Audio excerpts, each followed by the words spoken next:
तीन शिरे सहा हात तया माझा दंडवत. तर मंडळी सकाळ सकाळ चालू आहे इथं. आज संक्रांतीच्या दिवशी मिरचीचं खरडा करायचं चालू आहे आणि मला हे तिखट जाळ भाज्या म्हणजे मिरचीचा खरडा खाऊ घालणार आहे. इकडे दाखवा, खोटं नाही बोलायचं. तिळाच्या पोळ्या केल्या त्या. केलं ते थांबा मी फोडून दाखवते तुम्हाला. हे काय? ही तिळाच्या पोळ्या लेकरांसाठी आहे, त्याच्यासाठी आहे आणि माझ्यासाठी आज संक्रांती दिवशी मिरची तिखट जाळ बनवायला लागलेली आहे. धनी मिरची तोडत खरंच घालणार आहे आम्ही, तिळगुळ घालायचे नाही तरी रोज तू मिरचीच घालती माझ्या तोंडात. उगा आज संक्रांतीचं निमित्त सांग नको मला. बोलणार नाही आता. इथं लागले तिळ भाजायला. ते सुद्धा आमच्यासाठी ठेवा, खाली ठेवा ठेवा तुमच्यासाठी ठेवा. बरं तिळगुळ बनवलंय का आपल्याला? नाही काय नाही, आता तुम्हाला मिरची आहे. मिरची बर. चला उरका लवकर, गावात जायचंय. आईने बोलवलंय आपल्याला. काय काय लावलंय तिथं? भात. पुरणपोळी नाही केली मी. तिळगुळाची पोळी गेली काय? आणि वरण. बर घ्या उरकून जायचं गावामध्ये. आईचा फोन आलता या लवकर म्हणून, संक्रांत आहे. तर जेवणामध्ये आज आहे आपल्याला ही कशाची भाजी आहे? वरण आहे. वरण. भात नंतर घ्या. आणि ही भोपळा नाही, बटाटा आहे. बटाटा आहे. आणि इकडं लोणचं आणि शेंगदाण्याच्या नाही तिळाच्या पोळ्या आहे. बरोबर का? तर सगळ्यांनी जेवायला आहे मित्रांनो. सगळ्यांना मकर संक्रांतीच्या हार्दिक हार्दिक शुभेच्छा. चला उरकलं का नाही तुमचं? चला चला चला लगा, लय उशीर झाला लागा. परत माघारी येऊन गाईंना हे बघायचं असतं. हा काय? तिळगुळ. तिळगुळ माझ्याकडून तुला घे लगेचच. हां. आणि माझ्या संग पुढच्या संक्रांती पतूर तरी निदान गोड गोड बोल. जास्त रागाने बोल नको, चिडचिड कर नको. बघू इकडे खातं तिथे. हां माघारी देत आहे सगळ्यांना. नवंत अजून चिडचिड करू नको. चांगलं नटलाव गेला का? मस्त गजरा फिजरा भारी लावला. हा एकच नंबर. धरा पाया पडू द्या. श्री गुरुदेव दत्त. चांगला आशीर्वाद द्या. आई कुठं आहे? काय हे तो उरकाना मित्र काय करू काय? हा तुझं झालं का? आली का भाऊसून आली? बर घ्या घ्या उरकत घ्या. करा नटाफटा. अजून काय राहिलं असलं तर घ्या करून. साडी घालायची राहिली. बर बरं बसू कडे इथं उजेडात बसा.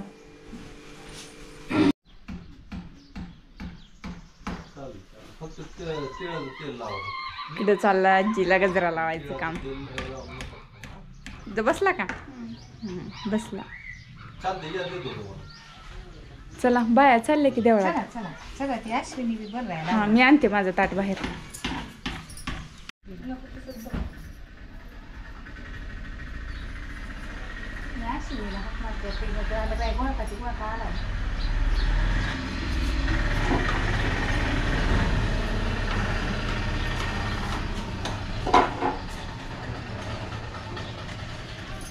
वाण ठेवलं नाही काय?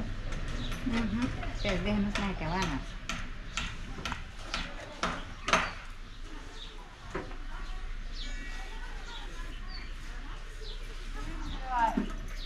खना असा हात राहू दे त्याला. खणाला असा ठेवते का?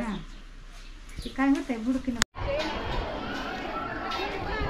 आतमध्ये सगळ्या बायका गर्दी झाली. मला आवडत.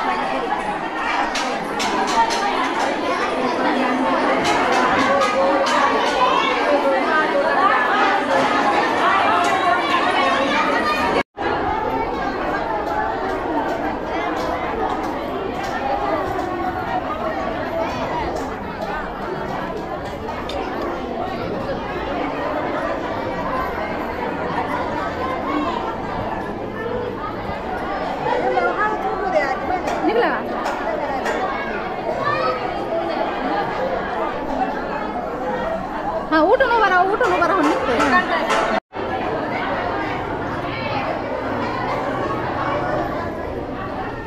त्याला प्रदक्षिणा घालू आता.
किती वाजले?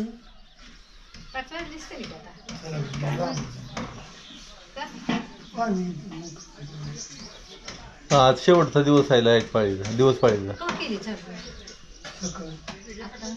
मग आता 5:30 जाईल की नाही.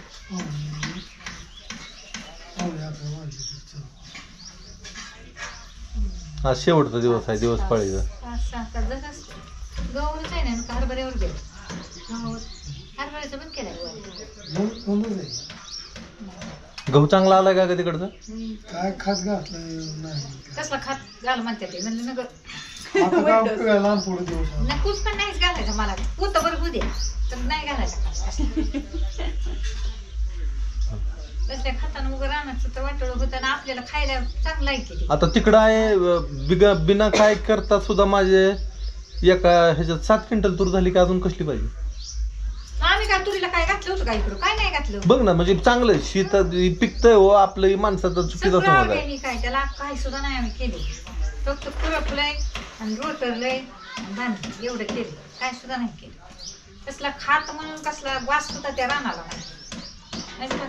गहू जरा हे आहे का कमी आहे का इकडल्यापेक्षा तिकडं पुन्हा पुन्हा चांगला दिसतो. आता चांगला दिसतो पण पुन्हा काळाभर दिसतो. डिपू जळला म्हणून पाण्याला थोडा ही झाला गाच कापसा त्याला डिपू जळला होता आणि सोडलं बरं काही नाही तरी एक दिवस पाणी आणि दुसऱ्या दिवशी डिपू जळला सोडायचं होतं दुसऱ्या दिवशी डिपू जळला मग जी पाणी आठवडाभर पुन्हा पाणी त्याच्यामुळे जरा कुठवला काय होत नाही बा निसवायला लागला की. इकडला गहू बघितला का बघ की मळ्यात कसला दिसतोय नुसता गहू. आज मळी घातली तो त्याला शेणखत आहे त्याच्यामुळे चांगलं. ह्यांची काय अंडसला खातात घाल काय नको कसं पोत बर उद्या आपल्या दोघा पोत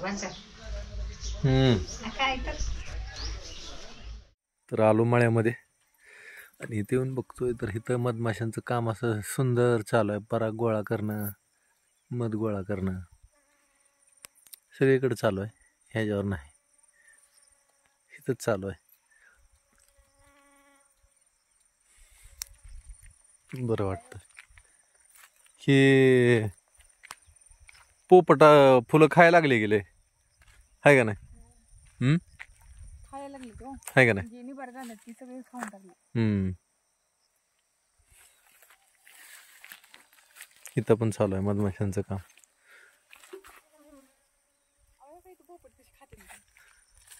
पोपट आहे ते गेला का अजून हो का समोर पोपट आहे इथं. सुंदर सुंदर पोपट आहे आता उडलं हो का उडालं. आणि ही काय ठेवत नाही ते बरं का पोपट सुद्धा ही फुलं असं कापून काय ठेवलं नाही ह्याला. आणि इथं मधमाशींचं गुंजन चालू आहे.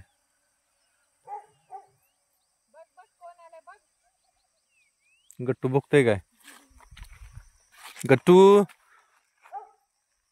त्याला वाटतंय कोण आले कोण नाही त्यामुळे लागलाय भोका भोकायला. पोपट ह्या लिंबावरच बसले ती समोरच्या, काय ठेवत नाही ते बघा. हे असं कातरून टाकते ती फुलं, करंडून टाकते ती. त्यांना उठवून लावकडे. पिकाचं रक्षण करणं माझं कामच आहे. त्यांचं खाणं काम असलं तरी मला राखण करावं लागणार आहे. पळा, गेलं पळून.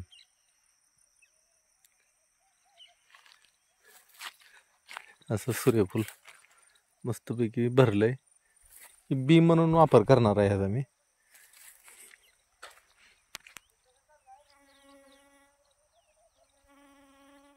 तर मंडळी आता रात्रीचे वाजले जवळजवळ 8:30 आणि आता झोपायची तयारी आहे. भूक तर काही जास्त नाही, कारण की मग अजून मी आल्या थोडं जेवण केलं होतं. दिवस थंडीचा आहे. आता इथनं पुढं संक्रांतीपासून पुढं जरा थोडी थंड कमी कमी कमी कमी कमी होत जाते. आणि यंदा थंडी मला लई जड गेली, लई थंड वाजली. एवढी थंड कधी वाजत नाही, पण ह्या वर्षी कसं काय थंडीच होती ह्या वर्षी. तर संक्रांतीला नेमकं तिळ आणि गुळ देते ती. तर तीळ आपल्या शरीरात उष्णता तयार करतं, तीळ वात तयार करतं, कारण की थंडीमध्ये कोरडेपणा असतो आणि थंडीनं वात पण वाढलेली असते. त्याच्यामुळं तीळ ही लई फायदेशीर आहे आपल्याला. तिळाचं तेलसुद्धा तुम्ही जेवणामध्ये जर वापरलं तर तुमची वात कमी होऊन जाईल. तिळाचं तेल 2-2 थेंब बेंबीमध्ये जरी सोडलं तरीसुद्धा तुम्हाला, ज्यांना वातीचा त्रास आहे त्यांना वात त्यांची बऱ्यापैकी कमी येईल. किंवा एरंडेल तेलाचा सुद्धा तुम्ही उपयोग करू शकता. आणि तर मित्रांनो, तीळ आणि गुळ ही खावं बरं का. ती तसलं साखरेचं येतं का नाही, ती काही एवढं बरोबर नसतं. ते नुसतं गोड असतं, नुसतं साखर असते त्यात. साखर नाही उपयोगी. तीळ आणि गुळ आपल्या शरीराला लय चांगलं, लय मस्तपैकी. रोज थोडं थोडं थोडं थोडं खायचं. तिळाचा लय फायदा आहे. तसं तीळ म्हणजे लय पौष्टिक आहे. तिळाचा वापर असावा आपल्या आहारामध्ये, विशेष करून थंडीच्या दिवसात तरी. तीळ ही उष्ण प्रकृतीचं आहे, थोडंसं पित्त वाढवतं बरं का. त्यामुळे त्यांना जास्त पित्ताचा त्रास आहे त्यांनी तिळाचं थोडंसं बेताने हिशोबाने जाणं. तर मित्रांनो, आजचा व्हिडिओ आपण इथंच थांबू. परत अजून उद्या भेटू. तोपर्यंत सगळ्यांना श्री गुरुदेव दत्त.